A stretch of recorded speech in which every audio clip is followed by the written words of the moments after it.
Mãe atípica, você não tá sozinha. Foi difícil, mas eu sentei aqui pra conversar com você hoje.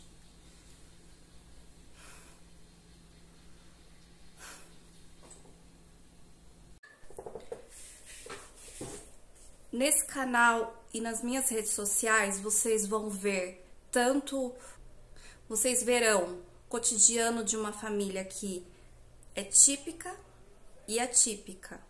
Porque até então, a Isabela, ela não tem nada, Isabela, minha filha, 9 anos, ela não tem nada que me desperte peraí, será que precisa, né, investigar? A Isabela, não, até então, não, tá? Que fique bem claro. Porém, temos o Rian, 6 anos, que desde os 3 anos de idade, a pulguinha atrás da orelha.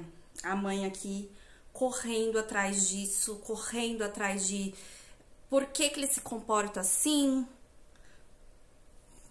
Não sei, é um comportamento diferente das outras crianças. Beleza, cada um tem seu jeito, mas também tem um sobrinho que já era diagnosticado com autismo e todas as vezes que eu estava mais próxima dele, ele me levantava um alerta.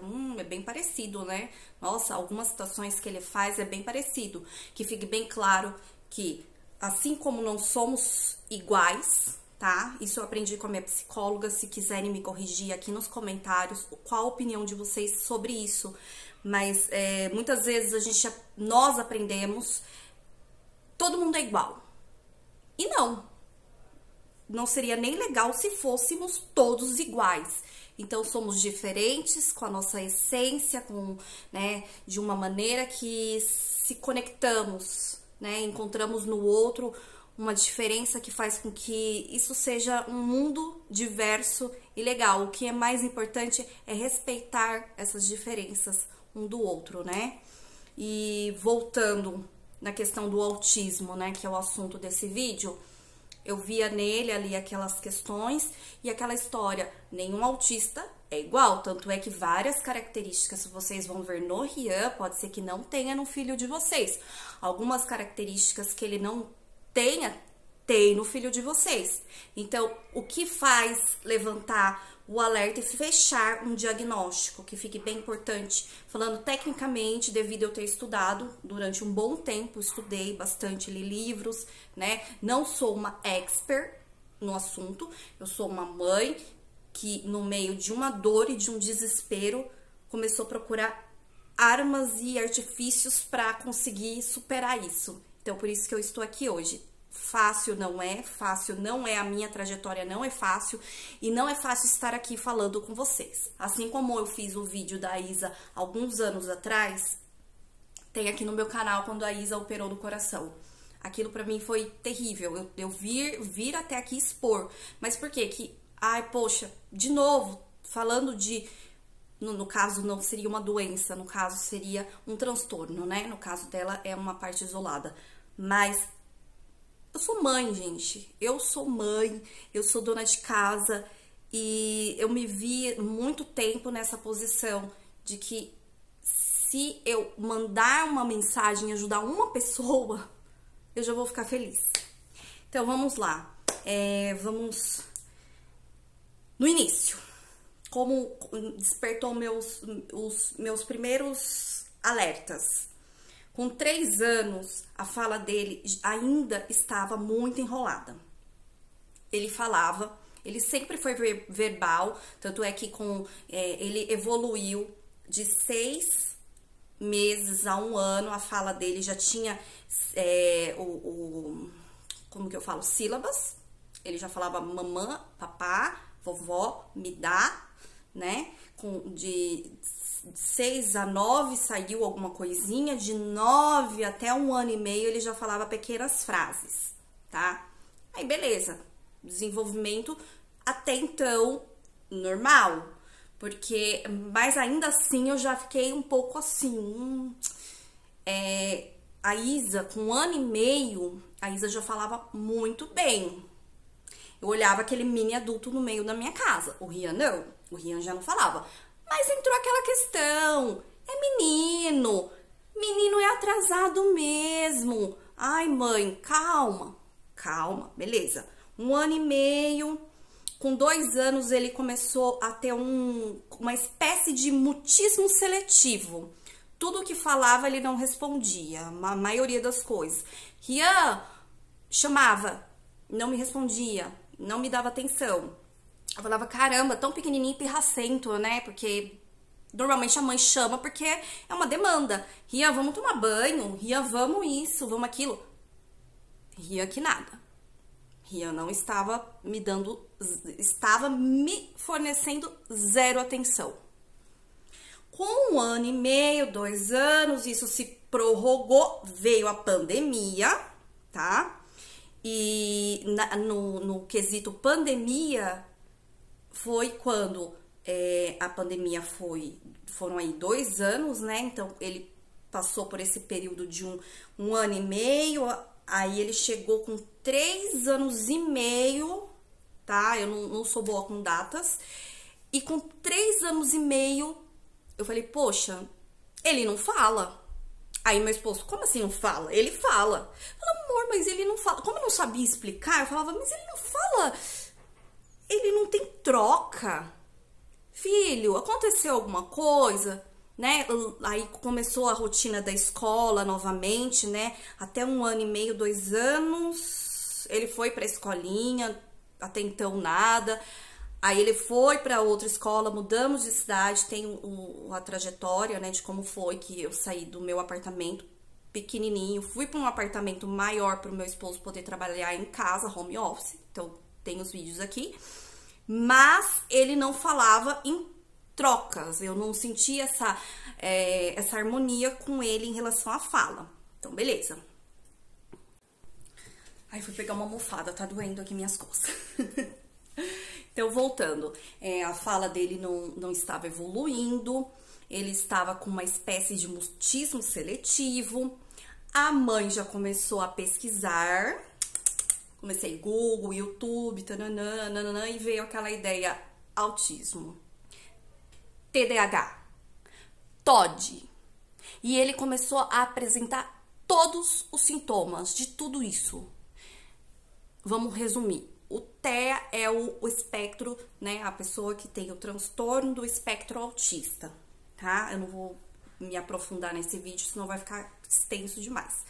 O TDAH é a criança com déficit de atenção e hiperatividade. Nesse do TDAH, junto com a hiperatividade, eu já não colocaria ele. Eu já, né, via que... Rian, colocou o Rian sentado para assistir um desenho, ele ficava, na maioria das vezes. Não tanto quanto a Isa. A Isa realmente prendia atenção e ele assistia um pouquinho e ele já ia demandar alguma coisa comigo, tá? Mas assim, sinceramente, eu não via meu filho como uma criança imperativa. Não conseguia ver isso. Depois, mais pra frente, aconteceu vários casos que eu também liguei assim, peraí, eu acho que tem uma coisa errada aí também. O TOD, que é a criança opositora, a criança que é teimosa ao extremo. Gente, quando eu falo uma criança, toda criança é teimosa. Tudo que eu falar aqui, vocês sabem que toda criança típica e atípica, ela tem vários sinais muito parecidos. Criança é criança, independente dela estar ou não estar no espectro, que fique bem claro isso, tá? Então, a criança que tem o transtorno opositor, que é o TOD, ela não aceita nada, ela não aceita o não, cara, assim, algo muito fora do normal, tanto é que a professora uma vez conversou comigo, falou, olha, eu creio que ele não seja o TOD porque ele me obedece, mas ele já teve algumas oposições com professores, com pessoas para de fazer isso, com figuras de autoridade, que no caso é o pai, a mãe, então já aconteceu, mas nada muito extremo também. Como, voltando de novo, como qualquer criança. Teimoso ele é. Mas o não pra ele, eu percebia que falar não pra ele, o mundo desabafa. Gente, Rian, não. Bebezinho, vamos voltar um pouco? Ele, bebezinho. A Isa. É muito legal, eu posso usar a Isa como comparativo, né? Dizem também que não é legal, mas assim, é a minha maneira de ver que muita coisa me ajudou. Então, se isso me ajuda, comparar me ajuda, beleza. Se não me deixa mais com a cabeça, nossa, como eu posso dizer, mais complicado, é melhor não comparar. A Isa vai mexer ali, naquela tomada, tá? Tem uma tomada ali. Aí a Isa eu falava, não. Gente, na hora, ela engatinhando. Lógico, eu tô falando a tomada dando um exemplo, né? A gente deixa a tomada tampada, bonitinha, pra criança não se machucar e não ter nenhum risco com ela. Mas aí ela tá indo ali e é uma coisa perigosa. Não. Ela olhava pra mim, o olhinho cheio de lágrima e voltava. Não é não. Chateei, mas não é não. Rian não. Rian tava ali, mexendo, fazendo a mesma situação. Rian não pode. Rian, não mexa. Mesma coisa de nada. Ele nem olhava pra mim, pra vocês terem ideia. Ele simplesmente me ignorava. E aí, às vezes, eu ia, aumentando o tom de voz. Filho, não, perigoso. E como eu via que ele não ia sair, obviamente, eu ia lá e retirava ele. E o escândalo começava. Sempre foi assim. Isso pra tudo, até hoje, tem muito essa questão de não pode. E aí é aquela coisa de eu sou o dono do mundo e eu posso tudo. E eu não deixo, obviamente, estou trabalhando muito em relação a isso, como eu falo sempre.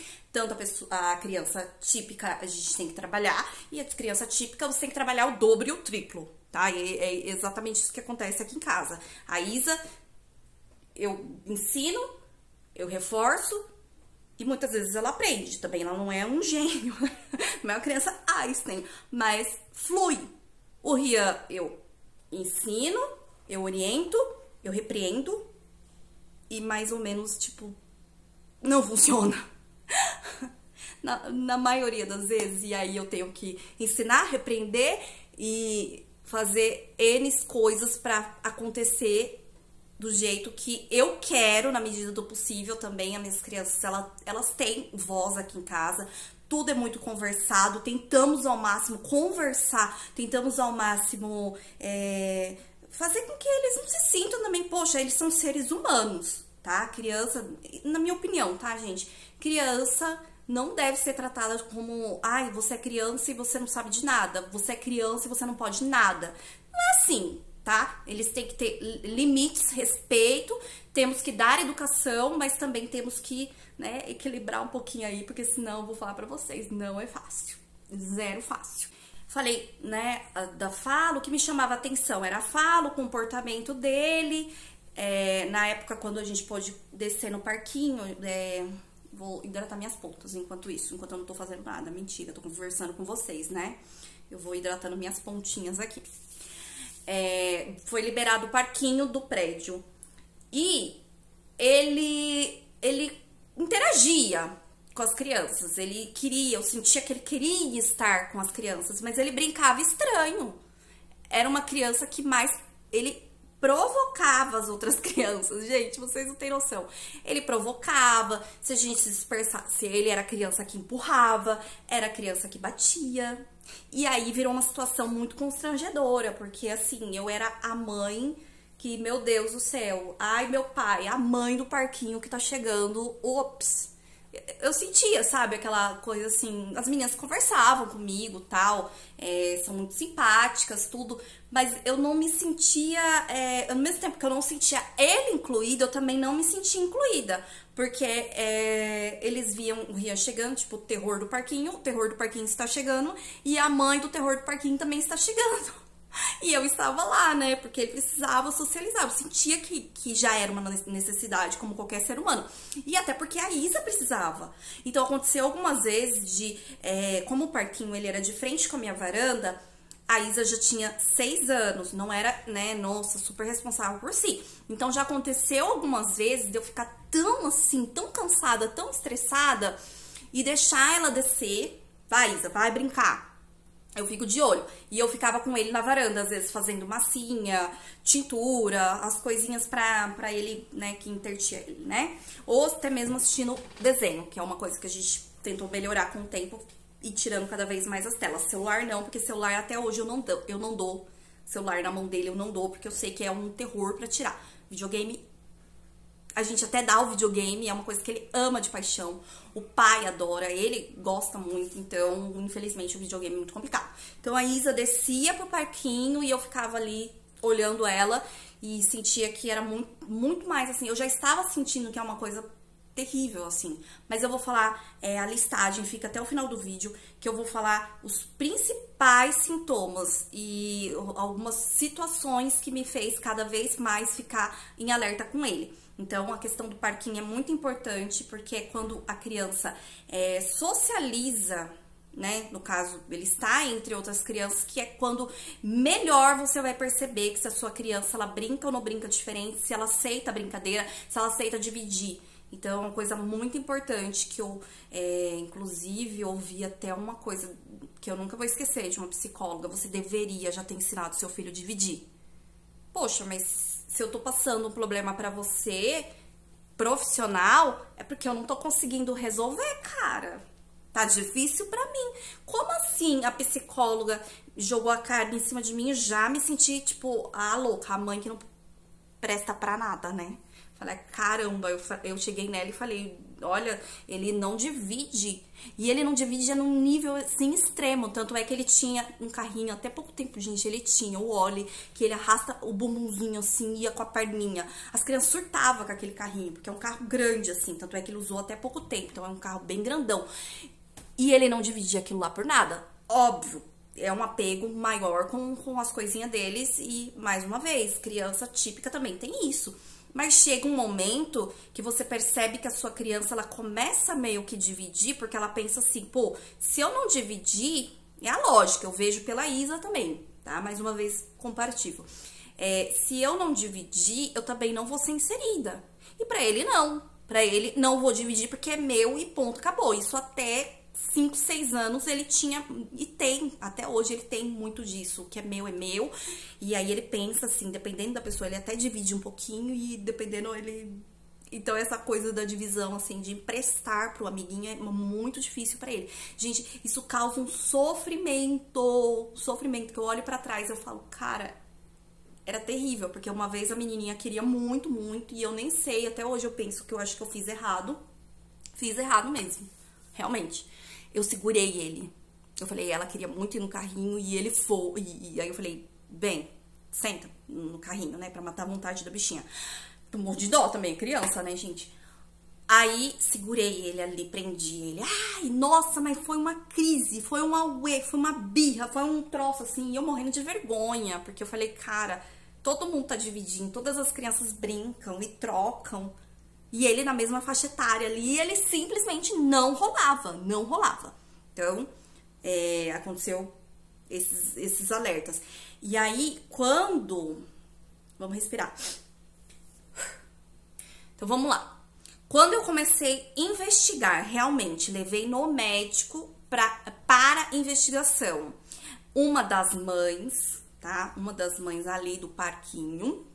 Ela chegou em mim e o filho dela já fazia terapia, né? Porque ele tinha alguns atrasos significativos. Ela foi professora, né? Ela não estava no momento, ela não estava exercendo, mas ela, pelo fato dela ter sido professora e já ter convivido com as crianças, então ela chegou em mim e falou assim, Di, não custa nada. Naquele desabafo de mãe, eu falou assim, não custa nada, o meu filho faz terapia, o meu filho faz acompanhamento, e assim, se ele realmente tiver alguma coisa, vai ter que tratar aí por longos anos, mas se não for, ele vai recuperar esse atraso, né? Até porque teve a pandemia e a gente ainda se apegava um pouco na questão da pandemia. Não socializou, não evoluiu, né? Então, mais ou menos isso. Mas quando ele voltou pra escola, eu falei, tá, beleza, foi, a galerinha começou a evoluir, né? A turminha, e ele não acompanhou essa turminha, que é aquele acompanhar os pares da mesma idade. Ele não acompanhava, ele não fazia as atividades, tanto no caderninho como atividades cantada, atividades no pátio. Então, tudo isso começou ali mexer comigo. Falava, nossa... aí foi quando a professora me chamou, tá? Eu já vou chegar no médico. Gente, o médico é muito importante, porque na maioria das vezes é o que acontece. Hoje eu conversei com uma mãe lá na natação e aconteceu com ela a mesma coisa que aconteceu comigo em relação ao médico. Então, eu já vou chegar lá. Tem os tópicos, tá? Eu fiz um pequeno roteiro aqui pra não me perder, mas eu falo muito, então vai com calma. Então, fui chamada na escola pela primeira vez. Como ele aprontava muito no parquinho e tomava brinquedo, saía correndo, empurrava o amiguinho, fazia, né, tinha aquele comportamento ali diferente com a galerinha do parquinho, o que eu pensei? A Pro tá me chamando porque ele aprontou na escola, né? Ele não respeita os colegas, então a Pro me chamou por conta disso. Inclusive, nossa, se um dia ela pudesse ver esse vídeo. Ai, meu Deus, não sei nem se eu posso falar nomes, mas enfim, a Pro... Posso, né? Pro Renata. Pro, você foi maravilhosa. Eu tenho você aqui, ó, no meu coração. Enfim, declarações. A Pro me chamou e eu fui naquela já com o coração na mão, porque a ansiedade já estava tomando conta dessa mãe já de lá. Eu já estava voltando aquelas crises horríveis de ansiedade. Já falei, bom, outro vídeo à parte pra falar sobre isso. Cheguei lá, falei, e aí, Pro, o que aconteceu? O Rian desrespeitou, a senhora desrespeitou. Calma, mãe. Muito pelo contrário, o Rian é um querido. Só que o Rian não interage com os amiguinhos. O Rian, ele está interagindo um pouquinho melhor comigo agora, isso no segundo mês de escola, né? Então, pelo fato dele chorava, tá? Voltando um pouquinho, ele chorava muito pra ir pra escola. E ele chorava muito, 3 anos e meio, tá? Se não me falha, daí 3 anos e meio. Ele chorava muito no transporte, quando eu coloquei ele no transporte, porque eu morava em Barueri e era muito difícil, era muito, gente, era terrível, assim, os horários pra gente levar e buscar, então eu acabei optando pelo transporte pelo fato de que a Isa iria no transporte, tá? As primeiras escolas, não sei se é relevante ou não, mas as primeiras escolas que ele estudou era particular. Quando eu me mudei pra Barueri, eu fui naquela ilusão, nossa, Barueri é top e realmente apertou, porque a gente saiu do meu apartamento pra pagar um aluguel um pouco maior. E aí eu fui naquela escola pública lá, maravilhosa. Mas beleza, fomos. Aí eles iniciaram a trajetória deles na escola pública, tá? E, toma uma água.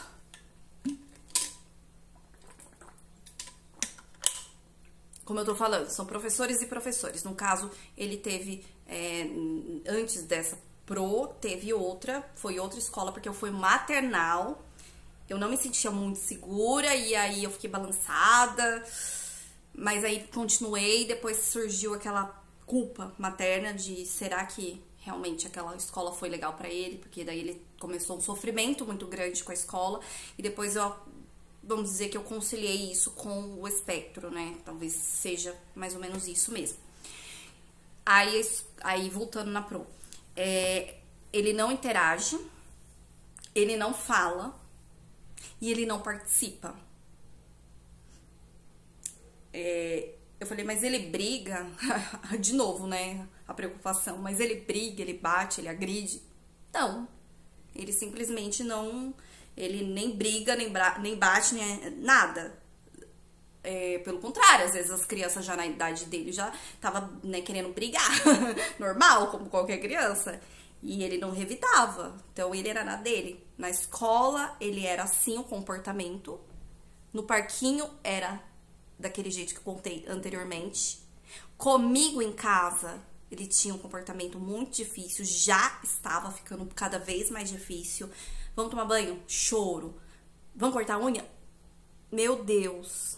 Vamos cortar cabelo? Minha nossa.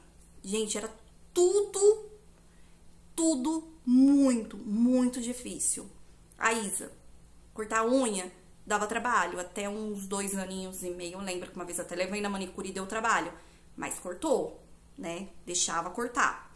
Ela brigava, mas ia. Cabelinho, vamos cortar franjinha. Brigava um pouquinho, mas historinha, troca, chantagem. Chantagem de mãe. Funcionava, com ele não funcionava. Com ele nada funcionava, tá? Fique bem claro que não tinha troca, não tinha o que fizesse, tá? Então, aí ela me deu, professora, voltando. Professora, ela me deu o relato de como ele estava se comportando e que ele não estava evoluindo. Até porque era o pré, mas assim, ela estava pré-alfabetizando, né? Estava preparando ele estava no pré 2 já, né? Ah, sim, ele já tinha, ele ficou no pré 1 e pré 2 lá.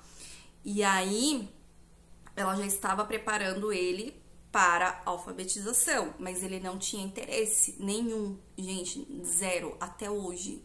Ele tem 6 anos e ele não se interessa por letras e números. Eu sei que tem alguns autistas, inclusive aí vocês vão ver a diferença.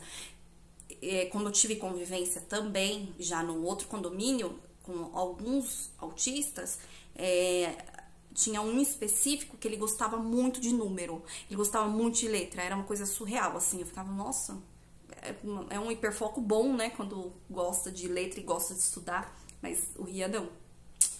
Tanto é que até hoje, escola pra ele é um dos maiores sofrimentos pra ele é a escola, é uma coisa que é difícil pra mim, como mãe, mas que eu venho trabalhando tanto psicologicamente, como trabalhando a aceitação dele com a escola. E, mais do que nunca, com o laudo em mãos, a mãe tá brigando cada vez mais pelos direitos dele, tá? É aí que... mas por que um laudo, né? Por que um laudo? Depois eu explico por que tanto esse laudo faria diferença na minha vida quando eu comecei a investigar. Como pra qualquer mãe, se você é mãe, tá no processo de diagnóstico, eu super te entendo, tá? De coração, porque é uma luz, é um caminho e as pessoas te questionam muito sobre isso. Mas por que você quer tanto esse laudo? Tem gente que acha até que é pra você conseguir o tal do salário lá, do governo, do negócio. Gente, pelo amor de Deus, gente, esses benefícios é quando a pessoa tá num estágio de... Me corrijam se eu estiver falando besteira aqui. Ou se você conseguiu também de outra maneira. Mas enfim, a pessoa tem que estar num estágio assim de muita pobreza, né? Lógico, a gente quando entra nesse mundo, a gente pesquisa sobre de tudo um pouco. Tanto é que as terapias são muito caras. E se realmente eu recebesse esse benefício, pra mim seria bom. Porque as terapias são muito caras, o tratamento é muito caro. Mas não é fácil. Não é fácil você conseguir o IPVA, né? O desconto lá do IPVA. Não é fácil você conseguir salário. Se é por isso o que você precisa e quer muito esse laudo, amiga, vai com calma, porque realmente não é fácil. Pra mim, o laudo era uma extrema importância, porque eu precisava realmente ter um norte com meu filho. Eu precisava tratar o meu filho. Eu preciso... Porque a primeira infância é a mais importante. É o primeiro momento ali da criança. Você precisa mudar essa chavinha. Gente, eu não tô julgando quem receba o benefício ou quem tem os benefícios. Ou, enfim, o do IPVA, não vou mentir. Eu fui atrás... Comecei a correr atrás, mas assim, é tanta coisa que ficou pra lá, pra mim. É uma coisa que depois, mais pra frente, sendo o direito dele, ele vai ser adquirido. Mas não é a prioridade. No momento, pra mim, não é a prioridade. Então, continuei ali na luta das terapias, das outras coisas, né? Vamos pra gente não se perder.